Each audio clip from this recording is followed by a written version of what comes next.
Bonjour tout le monde et bienvenue chez Alf. Alors aujourd'hui, une présentation et un rétex complet de la lampe S1 Midi Bâton Air.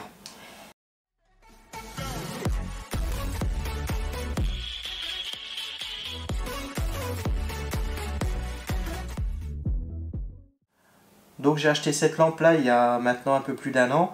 Je l'ai acheté sur Amazon au prix de 38 €. Enfin 39 exactement, c'était 38,99 au lieu de 49.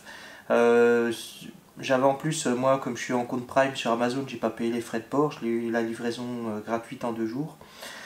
Cette lampe là, il existe deux modèles. Il existe un modèle donc avec 600 lumens et un HCR de 70 et un autre modèle qui fait que 450 lumens mais qui a un HCR de 90. Alors le HCR, qu'est-ce que c'est? Tout simplement, c'est le haut rendu colorimétrique, c'est-à-dire que lorsque vous allez éclairer un objet avec un HCR de 90, vous aurez le rendu le plus proche possible au niveau de la colorimétrie de l'objet que vous éclairez, comme si vous étiez en plein jour. Je ne sais pas si je me suis bien fait comprendre. Et donc du coup, forcément, ça influe sur la puissance de la lumière. Par contre, la qualité de la lumière sera meilleure avec un HCR de 90 qu'un HCR de 70. Mais bon, ça c'est pour ma part quelque chose que j'ai pas eu forcément l'utilité d'avoir un HCR très important. Du coup, j'ai préféré avoir plus de puissance plutôt que d'avoir un HCR. Alors cette lampe a aussi donc 5 modes. Donc ici vous avez un mode turbo qui va faire 600 lumens pendant 1 minute plus 330 lumens pendant 55 minutes. Alors tout simplement pourquoi? Alors, en fait, quand vous allez mettre le mode turbo, elle va éclairer à 600 lumens pendant 1 minute maximum. Après, elle va automatiquement basculer à 330 lumens afin d'éviter que la LED chauffe trop et risque de se dégrader tout simplement. C'est une sécurité que Olight a mis sur ce modèle. Sinon, vous avez le mode haut, donc le mode le plus fort, hormis le mode turbo, qui fait 330 lumens pendant 60 minutes. Donc si vous n'utilisez pas le mode turbo, vous gagnerez 5 minutes par rapport au mode le plus haut. Un mode de 60 lumens donc, qui fait 5 heures d'autonomie. Un mode de 15 lumens où vous avez 30 heures d'autonomie et un mode de 0,5 lumens où vous avez 15 jours d'autonomie. Alors bien sûr, quand ils disent 15 jours d'autonomie, c'est 15 jours en éclairage continu. Donc, comme je vous dis, on est sur une lampe EDC. Pour moi, on n'est pas sur une lampe tactical où c'est que vous allez avoir besoin d'avoir un éclairage fort pendant longtemps. Voilà, vous allez vous balader dans une cave avec, je peux comprendre, faire des fouilles, etc. Là, on est vraiment sur une lampe avec qui est pour moi une lampe EDC, c'est-à-dire avec un éclairage ponctuel. Donc vous allez éclairer pendant 2, 3, 5 minutes un endroit, une surface, quelque chose. C'est pas, pour moi, elle n'est pas destinée à avoir un éclairage long. Donc aussi une chose qui est sympa, c'est que Olight garantit 5 ans toutes ces lampes. Ça c'est vraiment quelque chose de pas mal parce qu'il n'y a pas beaucoup de matériel qui est garanti 5 ans aujourd'hui. Je crois que même Phoenix, je sais pas, il faudrait que je vérifie, mais ils garantissent pas 5 ans leurs lampes. Peut-être maintenant, je sais pas, mais il me semble qu'à une époque c'était 2 ans de garantie point à la ligne. Donc 5 ans, ça prouve bien que Olight, quand ils font un produit, ils font pas n'importe quoi. Alors bon, moi je l'ai reconditionné dans son packaging d'origine parce que je voulais vous montrer un petit peu la boîte. C'est vrai que la plupart du temps, vous avez des boîtes avec une vitre transparente, un plastique très fin. Quand vous ouvrez la lampe une fois sur deux, quand vous ouvrez la boîte une fois sur deux, vous la cassez. Là, on est sur une belle boîte en carton avec un beau dessin. Je veux dire, c'est vraiment soigné. Donc je voulais montrer un petit peu aussi le soin qu'avait apporté Olight à ce modèle au niveau du packaging. Je trouvais ça vraiment sympa. Donc quand vous recevez votre lampe, donc vous allez l'ouvrir par ici. Et ici tout de suite, vous allez avoir le petit carton qui va vous dire lisez-moi, thank you. Donc read me, thank you. Lisez-moi, merci. Avec à l'arrière une petite annotation qui va vous expliquer d'une part que vous avez une petite capsule en plastique qui est entre la batterie, puisqu'on est sur un modèle avec une batterie rechargeable, et qui va empêcher le contact tout simplement pour éviter que la batterie se vide lorsqu'elle est conservée dans sa boîte. Et aussi avec en dessous une petite annotation que je vais vous lire en anglais, c'est Please charge it fully before use. Donc ça veut dire en gros, s'il vous plaît, chargez-la complètement avant de l'utiliser. Donc pourquoi? Tout simplement parce que lorsque vous allez utiliser pour la première fois votre lampe, d'ailleurs bon, je vous conseille quand même de la tester, c'est-à-dire d'enlever la petite capsule, de l'allumer au moins pour voir si elle est claire, parce que si vous appuyez et que vous n'avez rien qui se passe, c'est que la lampe à mon avis a un problème. Mais donc de la tester, et après, une fois, vous la débranchez, vous enlevez, vous enlevez la batterie et vous la mettez en charge, afin de pouvoir la charger complètement et de pouvoir bénéficier de la charge complète tout au long de sa vie. C'est-à-dire qu'en fait, la batterie, si la première fois vous la chargez pas complètement, lorsque vous la videz sans l'avoir chargée, vous risquez de dégrader un petit peu la batterie, ce qui fait que lorsque vous la rechargerez, elle ne sera jamais chargée complètement. Donc elle sera toujours à 80-80%. L'électronique à l'intérieur va croire qu'elle sera chargée, mais ça ne sera pas le cas. Donc vous perdrez en autonomie. Donc c'est important pour ça de la charger. Je sais qu'on est souvent tenté quand on a un produit pour la première fois, ouais je l'ai, super, bon elle est chargée, nickel, hop je la mets, mais en fait la batterie est juste chargée un petit peu pour conserver la batterie, elle n'est jamais chargée complètement, donc il faut la charger complètement, j'insiste bien sur ce point là.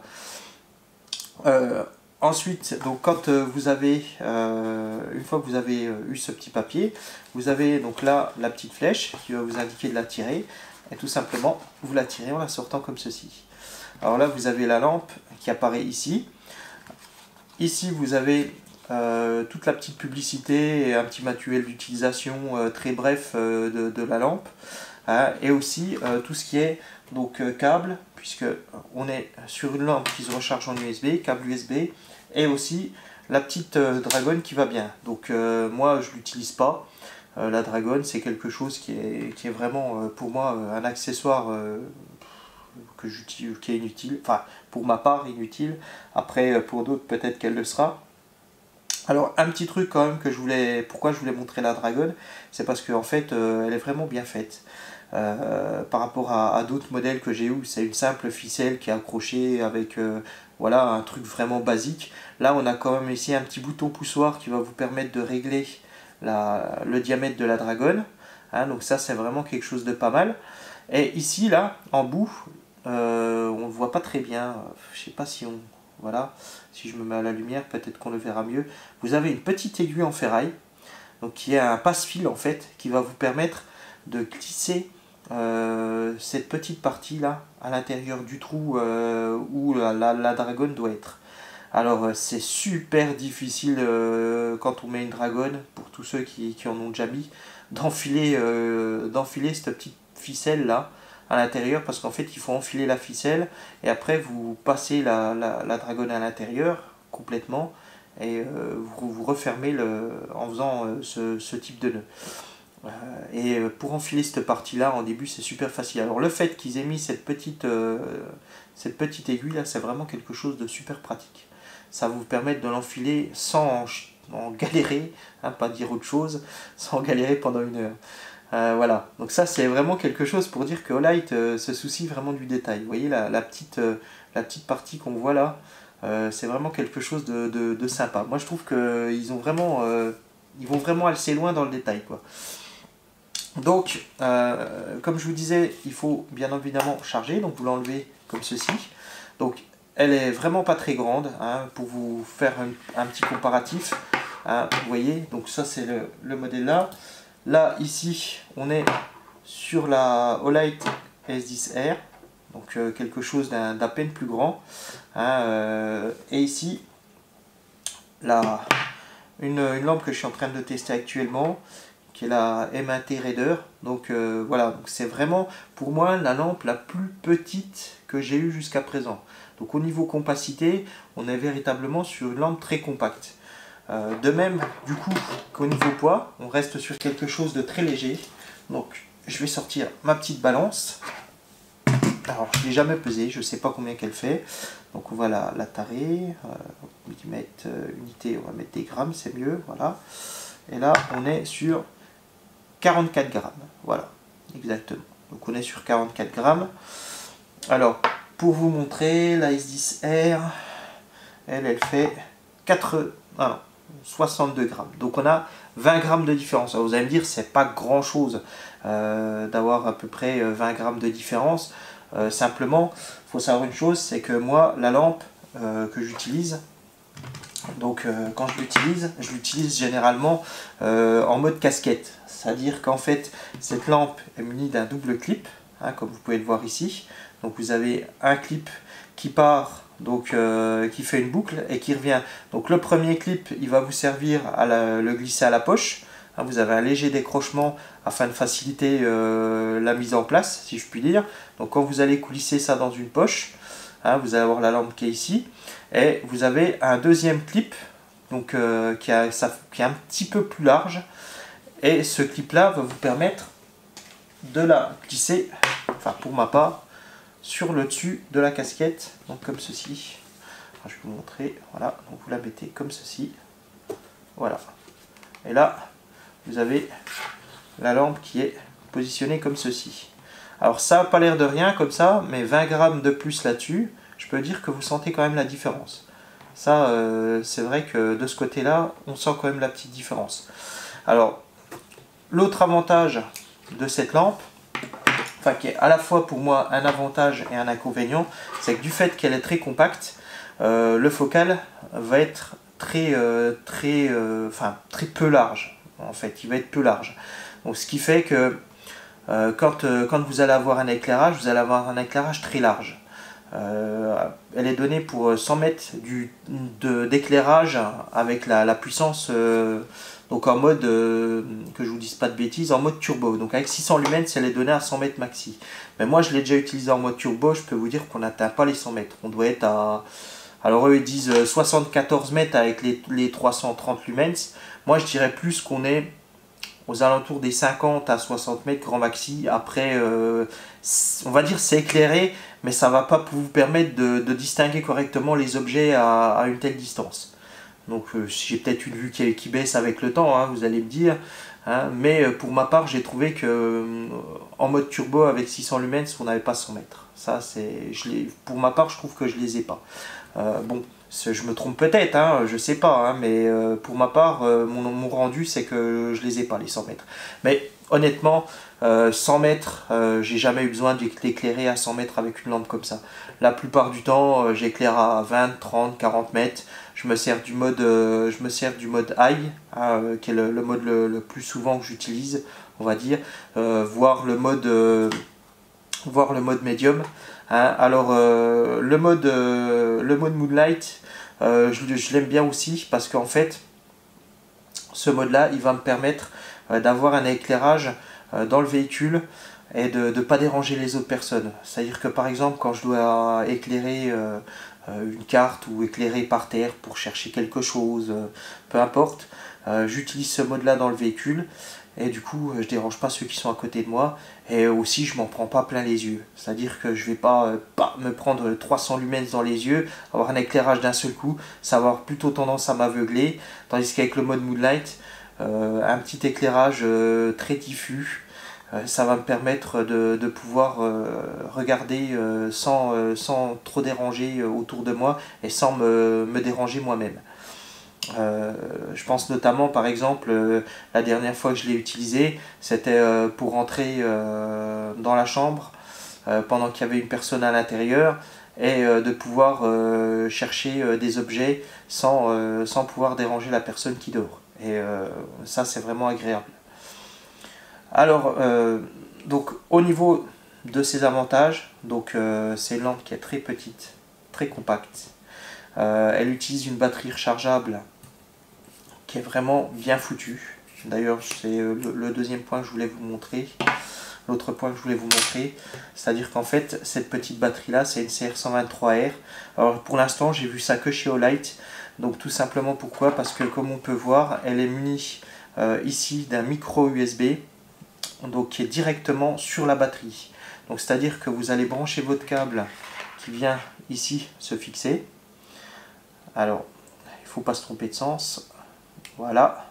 vous le connectez comme ceci. Et là, vous allez avoir un petit voyant rouge qui apparaît sur la partie blanche là qu'on voit, vous disant comme quoi la batterie est en charge. Une fois que la batterie sera chargée, le voyant va passer au vert et vous aurez donc la batterie qui sera pour vous indiquer que la batterie sera chargée complètement. Alors, c'est vraiment bien foutu parce qu'en fait, vous n'avez pas besoin d'avoir un socle de charge comme j'ai eu sur l'ancien modèle, la S10R. Donc ça fait un objet en moins à transporter. Vous avez juste à transporter un câble USB. Ça, moi, la plupart du temps, je la recharge quand je suis dans le camion, donc avec le port allume-cigare. Donc c'est impeccable. La longueur est largement suffisante. Alors le câble, ça c'est une chose que j'apprécie aussi. C'est que ça m'est déjà arrivé d'avoir dans d'autres marques un câble qui fait 10 cm. Et ben moi, un câble de 10 cm, je le fous à la poubelle. Hein. Je l'utilise même pas. Ou je le donne à mon beau-père qui travaille dans la ferraille et il le recycle en cuivre. C'est la seule chose pour moi à laquelle il peut servir. On est quand même sur un bon 40-50 cm de câble. Je veux dire que c'est appréciable d'avoir une lampe, de recevoir une lampe avec un câble de charge qui soit suffisant. Et en plus avec une batterie qui se recharge directement sur la batterie.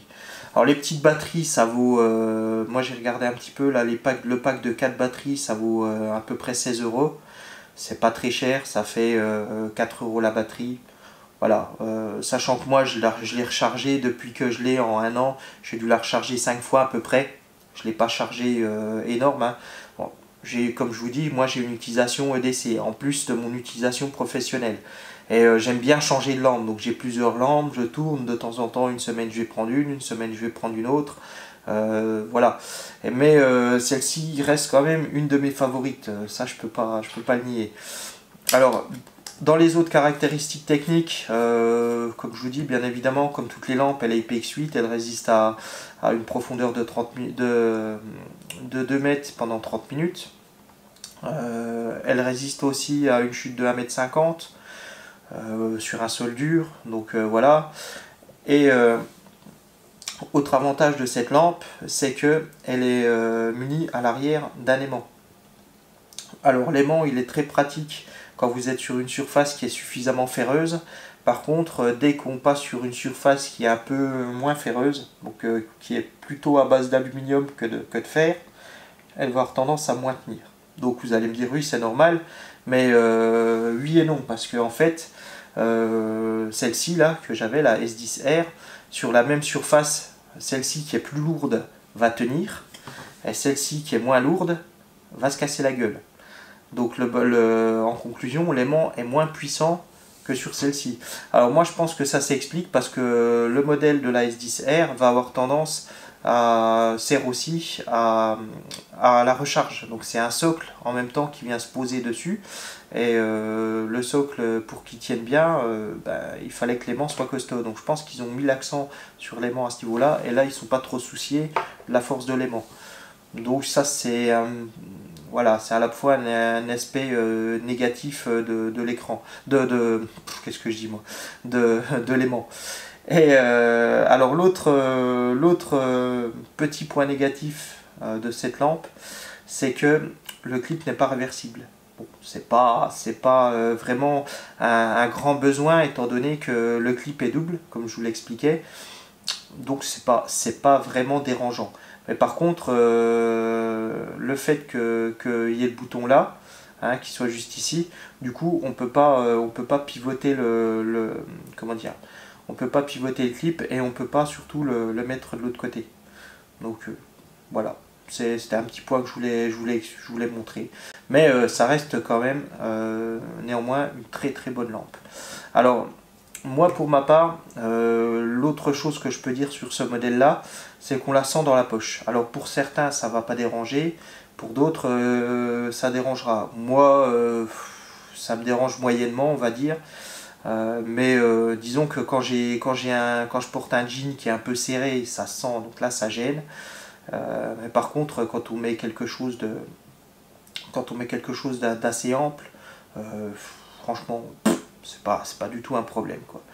Et le bouton ne va pas. Alors un truc que j'ai trouvé vraiment bien par contre, c'est que au niveau du bouton, donc on est sur une surface caoutchouteuse. Alors moi je pensais qu'avec le temps il risquerait de se dégrader. En fait il n'y en a rien du tout. Il fonctionne parfaitement, même après un an d'utilisation. J'ai aucun problème et je peux vous dire que je l'utilise assez souvent parce que déjà pour sélectionner le mode, il faut appuyer pour choisir le mode. Hein, c'est pas comme certains modèles où vous maintenez votre doigt jusqu'à ce que le mode se choisisse, jusqu'à choisir le mode continu. Celle-ci, vous devez à chaque fois appuyer pour choisir le mode que vous voulez. Donc ça c'est quelque chose qui est un petit peu rédhibitoire, hein, sachant que par contre elle a une mémoire, c'est à dire que lorsque vous mettez un mode, vous l'éteignez, si vous remettez, elle va automatiquement reprendre le mode qui a été choisi, donc ça c'est pas mal. Alors enfin un petit truc, c'est que normalement ici là au milieu du bouton, vous avez une petite LED qui doit s'éclairer en rouge quand la batterie arrive en fin de course. Pour ma part, je ne l'ai jamais vu fonctionner. Donc, est-ce que c'est un défaut de la lampe? Je ne sais pas. Je suppose. Je ne l'ai pas renvoyé parce que bon, pour moi, c'est un détail. Et en plus, je veux dire, quand elle arrive en fin de course, vous n'arrivez plus à passer au mode high. Donc, vous restez au mode 60 lumens. Donc c'est pour ça que quand je vois qu'elle passe en mode 60 lumens systématiquement, ben, je la mets en charge. Voilà. Donc pour le reste, vous voyez, ça fait maintenant un an que je l'utilise. Le coating en l'aluminium anodisé tient très bien. Franchement, moi je l'ai mis dans la poche, je l'utilise à la casquette, sous la pluie, en hiver. Je l'ai utilisé, franchement, je l'ai vraiment utilisé. Eh ben, je suis étonné qu'elle ait tenu aussi bien, que le noir ne soit pas un peu dégradé avec le temps, qu'elle soit devenue plus claire ou je sais pas. Hein, j'ai remarqué ça sur d'autres modèles, enfin sur d'autres modèles d'autres marques. Et ça c'est vraiment une chose que je trouvais dommage. Voilà, donc j'espère que sinon cette vidéo vous a plu, que si vous avez des questions, vous n'hésitez pas. C'est toujours en bas que ça se passe, dans les commentaires. En général, je réponds assez rapidement, ça dépend. C'est comme je dis, c'est toujours suivant le temps que je passe avec ça. Donc n'hésitez pas à me poser des questions. Et je vous dis à bientôt pour une prochaine vidéo. Au revoir.